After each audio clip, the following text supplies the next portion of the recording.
26 नवंबर 2008 रात के 9:20 मुंबई का छत्रपति शिवाजी टर्मिनस, जहां हर रोज लाखों लोग गुजरते हैं, उस रात वहां गोलियों की आवाजें गूंजी।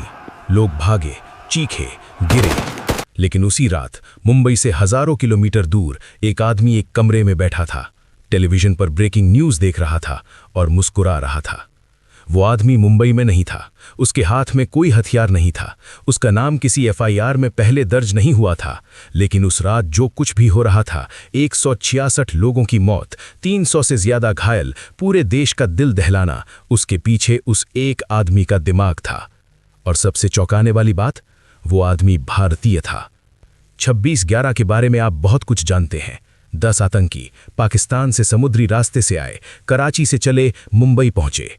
ताज hotel, Oberoi hotel, Nariman house, CST station, एक साथ कई जगहें, एक साथ कई हमले। अजमल कसाब, वो चेहरा जिसे पूरा देश जानता है, जिसे सीसीटीवी कैमरे ने पकड़ा, जिसे बाद में फांसी दी गई। 9 आतंकी मारे गए, एक पकड़ा गया। लेकिन दोस्तों, यहीं पर असली कहानी शुरू होती है, क्योंकि जो 10 आतंकी मुंबई आए, वो तो सिर्फ हथियार थे। असली दिमाग, असली साजिश कहीं और बुनी जा रही थी। और उस साजिश में एक ऐसा शख्स शामिल था जिसे आज भी बहुत कम लोग जानते हैं। फरवरी 2008, हमले से करीब 9 महीने पहले उत्तर प्रदेश पुलिस ने एक संदिग्ध को गिरफ्तार किया। नाम था फहीम अंसारी। उसके पास से कुछ मिला जिसने पुलिस अधिकारियों के पैरों तले जमीन खिसका दी।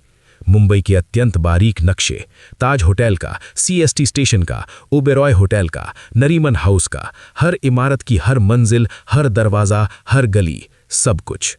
ये नक्शे इतने सटीक थे, इतने विस्तृत थे कि इन्हें देखकर कोई भी अंदाजा लगा सकता था कि ये किसी बड़े हमले की तैयारी के लिए बने हैं।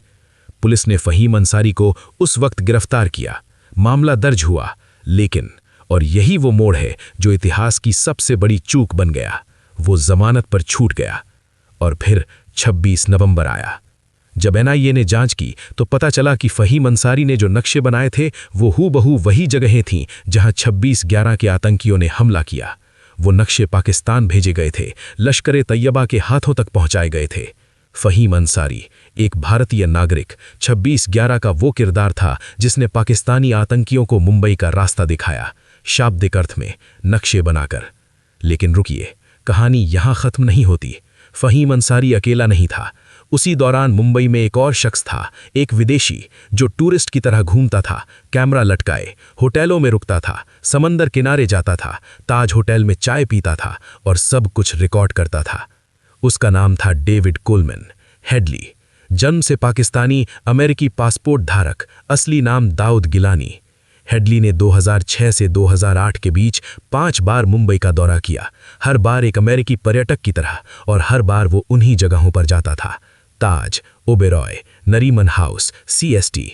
वो वीडियो बनाता था, तस्वीरें खींचता था, एंट्री और एग्जिट पॉइंट्स नोट करता था, सुरक्षा की कमजोरियां खोजता था। ये सारी जानकारी पाकिस्तान जाती थी, लश्कर-ए तैयबा के कमांडर ज़की-उर रहमान लखवी तक। और उसी जानकारी के आधार पर 10 आतंकी ट्रेन किए गए। उन्हें बताया गया, ताज के इस दरवाजे से घुसो, ओबेरॉय की इस मंजिल पर जाओ, सीएसटी के इस प्लेटफॉर्म पर गोलीबारी करो। हेडली का नाम भारत को तब पता चला जब अमेरिकी एफबीआई ने उसे 2009 में गिरफ्तार किया। भारत सरकार ने उसके प्रत्यर्पण की मांग की, लेकिन अमेरिका ने मना कर दिया। हेडली ने अमेरिकी अदालत में गुनाह कबूल किया। उसे 35 साल की सजा हुई, लेकिन वो आज भी भारतीय जेल में नहीं है। 26/11 की रात जब आतंकी मुंबई में गोलियां चला रहे थे, तब पाकिस्तान में बैठे कुछ लोग फोन पर उन्हें निर्देश दे रहे थे, इस कमरे में घुसो, उन्हें छोड़ो मत, मीडिया के सामने कुछ मत कहो। भारतीय खुफिया एजेंसियों ने उन फोन कॉल्स को इंटरसेप्ट किया। उन आवाजों में से एक आवाज थी साजिद मीर की। साजिद मीर, लश्कर-ए तैयबा का वरिष्ठ ऑपरेटिव, वो शख्स जिसने डेविड हेडली को रिक्रूट किया था, जिसने मुंबई हमले की पूरी ऑपरेशनल प्लानिंग की थी। इंटरपोल ने उसके खिलाफ रेड नोटिस जारी किया। भारत, अमेरिका दोनों ने पाकिस्तान से उसे सौंपने की मांग की। पाकिस्तान ने कहा साजिद मीर मर चुका है। दुनिया ने विश्वास नहीं किया और 2022 में पाकिस्तान की एक अदालत ने साजिद मीर को आतंकवाद से जुड़े वित्तीय मामले में 15 साल की सजा सुनाई। मतलब जो मरा हुआ था वो जिंदा था, पाकिस्तान में, पाकिस्तानी सरकार के नाक के नीचे। अगर 26 नवंबर 2011 एक फिल्म होती तो इसका मुख्य खलनायक होता जकी और रहमान लखवी, लश्कर तैयबा का ऑपरेशन कमांडर, वो शख्स जिसने पूरे हमले को डिजाइन किया, जिसने आतंकियों को ट्रेन किया, जिसने समुद्री रास्ते की रेकी करवाई। 2008 में पाकिस्तान ने उसे गिरफ्तार किया अंतर्राष्ट्रीय दबाव में, लेकिन 2015 में पाकिस्तानी अदालत ने उसे जमानत दे दी। वो आजाद घूमता रहा पाकिस्तान में।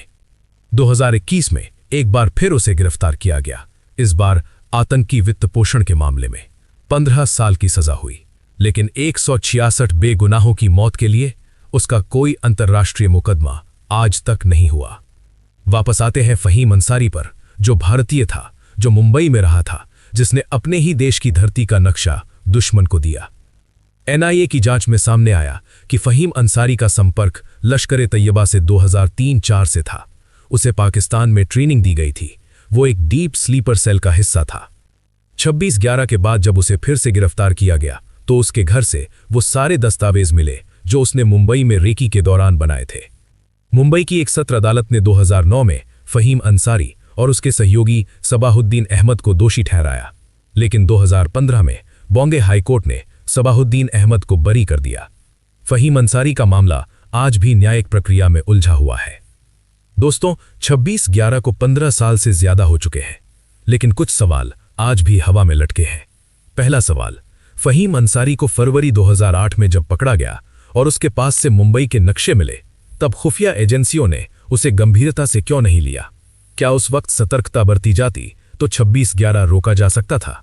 दूसरा सवाल, डेविड हेडली 5 बार मुंबई आया, अमेरिकी नागरिक, डीईए का पूर्व मुखबिर। क्या अमेरिकी एजेंसियों को उसकी गतिविधियों की जानकारी थी? अगर थी तो उन्होंने भारत को क्यों नहीं बताया? हेडली के अमेरिकी मुकदमे में खुलासा हुआ कि वो डीईए का मुखबिर रह चुका था, इसीलिए कुछ विश्लेषक मानते हैं कि उसे ज्यादा संरक्षण मिला, इसीलिए भारत को प्रत्यर्पण नहीं दिया गया। तीसरा सवाल, साजिद मीर जो मर चुका था जिंदा निकला, पाकिस्तान ने जानबूझकर झूठ बोला या उनकी खुफिया एजेंसियां सच में नहीं जानती थीं? दोनों ही जवाब डरावने हैं। इन सारे नामों के बीच फहीम अंसारी, हेडली, लखवी, साजिद मीर, हम एक चीज भूल जाते हैं, 166 इंसान। हेमंत करकरे, एटीएस प्रमुख जो मोर्चे पर लड़ते हुए शहीद हुए, विजय साल्सकर, एनकाउंटर स्पेशलिस्ट जो उसी रात गए, अशोक कामटे जिनकी पत्नी ने बाद में किताब लिखी और पूछा कि आखिर इंटेलिजेंस फेलियर की जिम्मेदारी कौन लेगा, NSG commando major Sandeep Unnikrishnan जो ताज होटल में बंधकों को बचाते हुए शहीद हुए।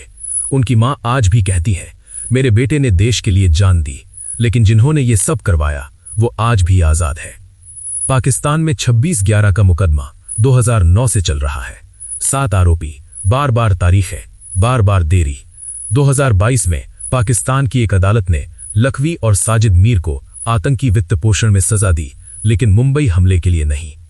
भारत के विदेश मंत्रालय ने बार बार कहा है, ये न्याय नहीं है, ये दिखावा है। FATF, financial action task force के दबाव में पाकिस्तान ने कुछ कार्रवाई की, लेकिन 166 मौतों का असली हिसाब आज तक नहीं हुआ।